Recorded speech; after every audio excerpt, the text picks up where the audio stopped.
Hello, everyone. Thank you so much for joining this live stream. Today, we will be conducting a closing review of the recent O'Charley's sale. We'll also discuss the use of proceeds and what is next for the Triple Net Fund 1. Well, thanks, Dominique. Are you ready for me to go? I'm ready for you to kickstart. Let's give the investors kind of a reminder of where we've been, where we're going, and where we're headed. Okay, so O'Charley's, just to kind of give everybody a little bit of history, O'Charley's was that was my second acquisition as the partner in charge for our retail acquisitions. And it was our second acquisition and our second purchase in the Triple Net Fund. Our first purchase in the Triple Net Fund, which a little bit of trivia, was our Zaxby's in Powder Springs, which is doing remarkable. Get lots of offers for it all the time, but not interested in selling right now. So Charlie's was our second purchase. We purchased it in Douglasville. Property was doing great when we bought it. I believe sales were roughly over $2 million. It was a great rent to sales ratio. They just renewed their lease and everything was going well. Then COVID hit and all the restaurants had their little bit of a decline. And however, O'Charley's, over 2020, end of 2020 and into 2021, they never quite recovered like a lot of the other restaurants did. So our Applebee's are doing remarkable, our Zaxby's are doing remarkable, anything with the drive-through is doing remarkable, but some restaurants were left behind. And arguably, you can give lots of reasons, but O'Charley's didn't have that big improvement afterwards. And they may or may not have renewed their lease. We wanted to get an early renewal from them. So we tried to get them to early renew their lease around 2 years. They did not, and said, we'll just discuss it at the end of the lease and go from there. So we decided, okay, well, it's just time to exit. Cap rates are historically low rates. We can exit with some value, and we made a good, I call this a good base hit. And so we put our O'Charley's on the market and we sold it. Right. We had multiple offers. We purchased it in April 2019 for $2.4 million, and we sold it at $2.7 million just last month. So good overall. I call it a base hit.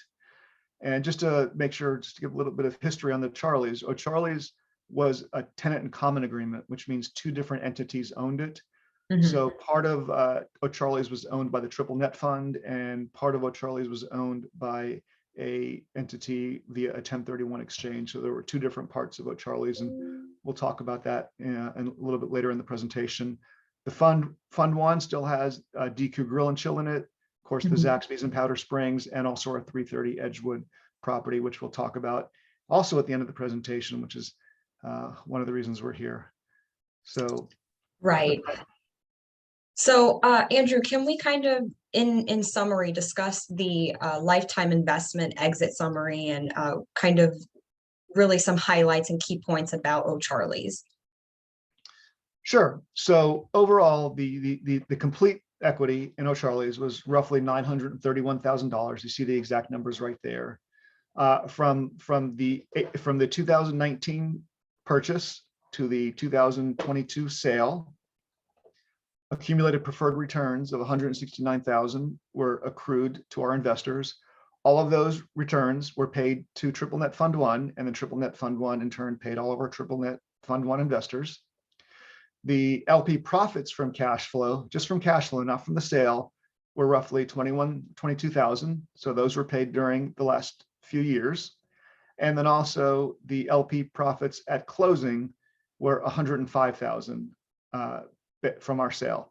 So the total lifetime earnings of the deal, we entered with about $931,000, and people exited, or the overall investment exited with 1.23 lifetime earnings, and the Fund 1 portion of that was $509,000. And so just for investment purposes, just to model it, if you invested $50,000 in it, you would roughly have 50,000 times the equity multiple. So we did not put that number in here, but it would be roughly would that be 50,000 times 1.3 would be, oh my God, I can't do the math in my head. Is that 65,000. 65,000? 65,000. Yeah. Wow. I'm on the spot right now. I couldn't do math on the spot. So your overall lifetime would earn 65,000, and it equates to an overall internal rate of return of 10.4%. If I can get Right. 10.4% on every single investment I did, I would take it all day. Exactly. And the equity multiple, I just said this was 1.3. So overall, I would call this a good single, or I would probably call this a double. It was a good overall return for this property for the Oh, 3 years. Charlie's was good to us, to say the least. Oh, Charlie's was good to us. Yes. Precisely. Can we dive in for investors who are interested? Can we go through the sale cash flows and how they work? Okay, so this is the detailed number slide, so everyone knows. Everyone should have already received a closing statement, so you have the detailed numbers on the closing statement. The right column is the Fund 1 portion, and the middle column is the overall portion of the sale. I'll just focus on the middle column, and then you could look at the Fund 1 portion. But the sales price was roughly, well, it was exactly 2.7 million. We had $93,000 in closing costs, of which most of that was the real estate commission for the broker who helped us sell the deal. So that was the majority of the closing. Those are the majority of the closing costs.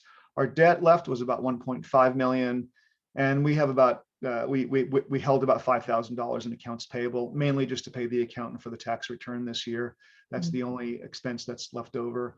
And then the cash position of the bank was roughly $40,000 overall. And so the plan right now is to move that $1.1 million forward into a 1031 exchange. Now, of that 1.1 million, this is important for the Fund 1 investors, 473,000 will be the Fund 1 portion that we are moving forward into another Fund 1 1031 tax-free exchange.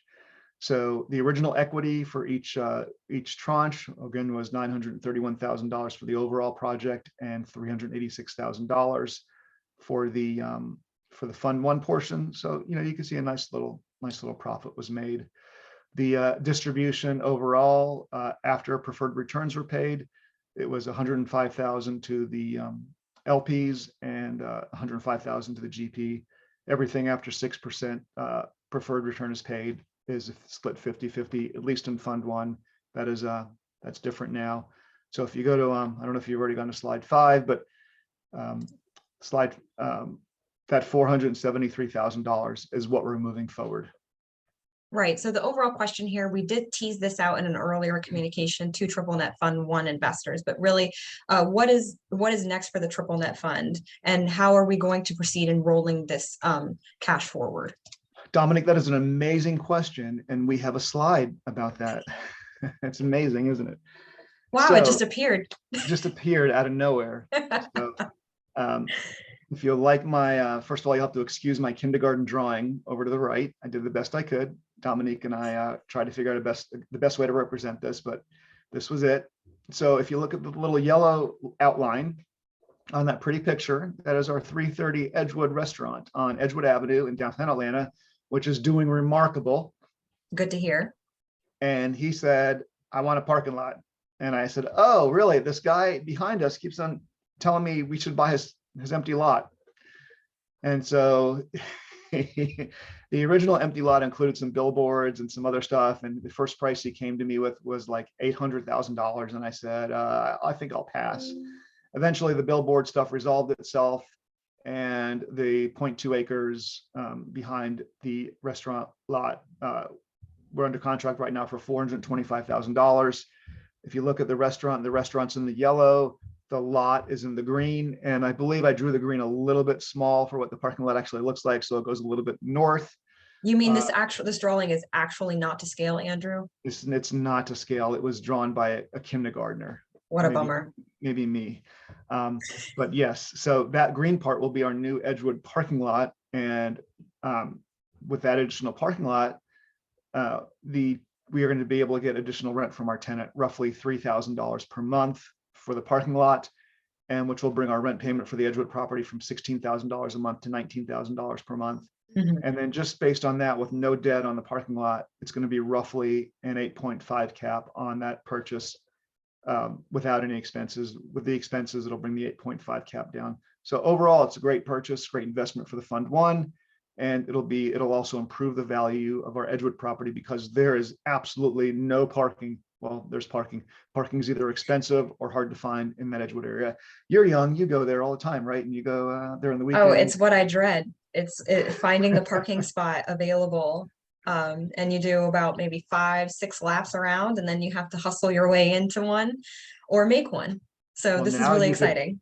now you could park in our Edgewood parking lot. In fact, you could just say you're part of the landlord and just go park for free. Oh, wonderful. Don't tell them I said that though. All right. Well, that does conclude our presentation of the O'Charlie's closing review. We do want to leave all of our investors with some upcoming dates. So this is a friendly reminder that we did close O'Charlie's April 21st, and we anticipate the Edgewood parcel to be closing either late July or early August. Of course, we'll have further details as they become available. Now, you may have noticed that there is a slight balance between our cash that we are rolling forward and the purchase price for the land parcel for Edgewood. The remaining balance will, of course, be distributed. Of course, this will be after the closing of the acquisition, which will put us towards the end of August. Of course, we will always communicate those dates as soon as those become available. Well, thank you so much for joining Greenleaf Connect. As a friendly reminder here at Greenleaf, our mission is to be transparent, direct, and informative, and we do this through our weekly live streams and private Connect events. Live streams are more for a smaller audience and really dedicated to our partners and to review our investment opportunities. And then private Connect events are more interactive and open to our employee base or anyone that cares to join.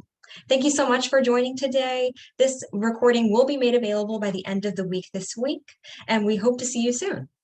Any final remarks, Andrew? Nope, we have no final remarks. So if you have any questions, feel free to email myself or Dominique. We'll be happy to answer them. Absolutely. Thanks again and enjoy your day.